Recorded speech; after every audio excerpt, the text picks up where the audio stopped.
Hello दोस्तों, स्वागत है आपका आज के हमारे करंट अफेयर के एक शानदार क्लास में। तो चलिए आज हम शुरू करते हैं अपना क्वेश्चन नंबर फर्स्ट। देखिए, क्वेश्चन नंबर फर्स्ट हमारा कह रहा है कि हाल ही में किस देश ने पहली बार आर्टिफिशियल सूर्य का सफल परीक्षण किया है।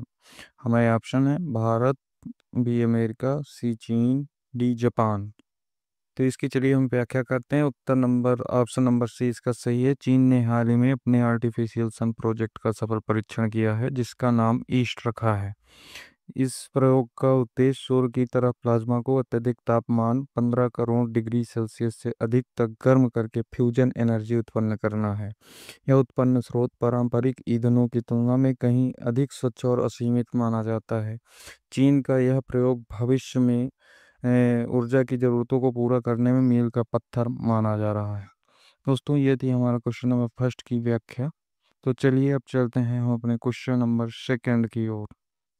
क्वेश्चन नंबर सेकंड हमारा क्या कह रहा है कि हाल ही में 2025 का पद्म विभूषण किस प्रसिद्ध क्रिकेटर को मरणोपरांत दिया गया है। ऑप्शंस हैं इसके हमारे Kapil Dev, M S Dhoni, Shane Warne and option number D is the Sachin Tendulkar. देखिए इसकी व्याख्या करते हैं। आंसर इसका ऑप्शन नंबर सी होगा। ऑस्ट्रेलिया के महान लेग स्पिन गेंदबाज शेन वॉर्न को भारतीय सरकार द्वारा पद्म विभूषण, भारत का तीसरा सबसे बड़ा नागरिक सम्मान, मरणोपरांत प्रदान किया गया। शेन वॉर्न न केवल एक महान क्रिकेटर थे, बल्कि उन्होंने भारत ऑस्ट्रेलिया क्रिकेट संबंधों को भी मजबूत किया। आईपीएल में राजस्थान रॉयल्स को पहले सीजन में विजेता बनाना उनकी नेतृत्व का क्षमता का प्रमाण था। उनके निधन 2022 के बाद भी भारतीय क्रिकेट प्रेमियों के बीच उनका सम्मान बना हुआ है, इसलिए उन्हें सम्मान दिया गया। ये थे हमारे क्वेश्चन नंबर सेकंड की व्याख्या। दोस्तों, कैसी लगी कमेंट में ज़रूर बताएं। अब हम बढ़ रहे हैं अपने क्वेश्चन नंबर थर्ड की ओर, जो कि है हमारा भारत का नया चुनाव आयोग प्रमुख इसी मई 2025 में कौन बना है। Option number A Rajiv Kumar, B Arun Goyal, C Manish Kumar, D Naveen Chand. दोस्तों, कमेंट में आंसर आप देने का प्रयास करें। चलिए इसकी व्याख्या करते हैं। Option number D is the correct answer. Bharat के नए प्रमुख चुनाव आयुक्त के रूप में नवीन चंद्र जी की नियुक्ति की गई है। मुख्य चुनाव आयुक्त का काम भारत में स्वतंत्र और निष्पक्ष चुनाव कराना है। नवीन चंद्र इससे पहले चुनाव आयोग में आयुक्त पद पर काम कर चुके हैं और चुनाव प्रक्रिया की अच्छी समझ रखते हैं। 2024 के लोकसभा चुनाव के सफल आयोजन के बाद यह सुनियुक्ति भारत के लोकतंत्र के लिए महत्वपूर्ण मानी जा रही।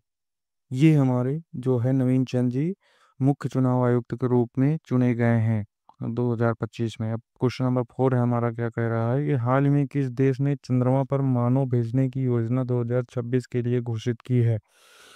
देखिए दोस्तों, इसका आंसर बताने की कोशिश कीजिए। इसका option number C is the correct answer. NASA ने 2026 में अपने एरेटेमिस मिशन के तहत 2 अंतरिक्ष यात्रियों, एक पुरुष एक महिला को चंद्रमा पर भेजने की योजना बनाई है।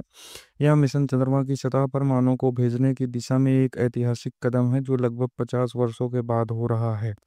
इस मिशन के तहत न केवल चंद्रमा पर लैंडिंग की जाएगी, बल्कि वहां एक अस्थायी अंतरिक्ष अड्डा मून बेस बनाने की भी योजना है।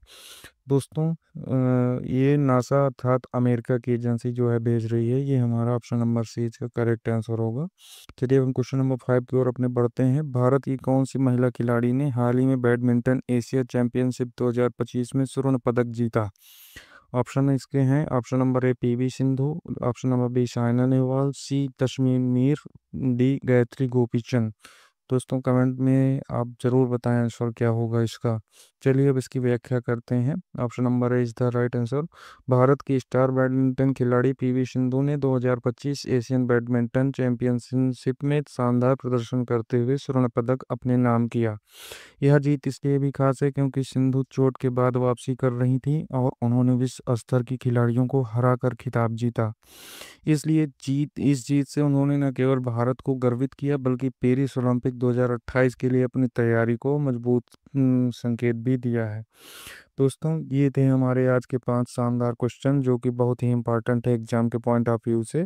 तो आपको कैसे लगे कमेंट में ज़रूर बताइए और आंसर देने का प्रयास करें।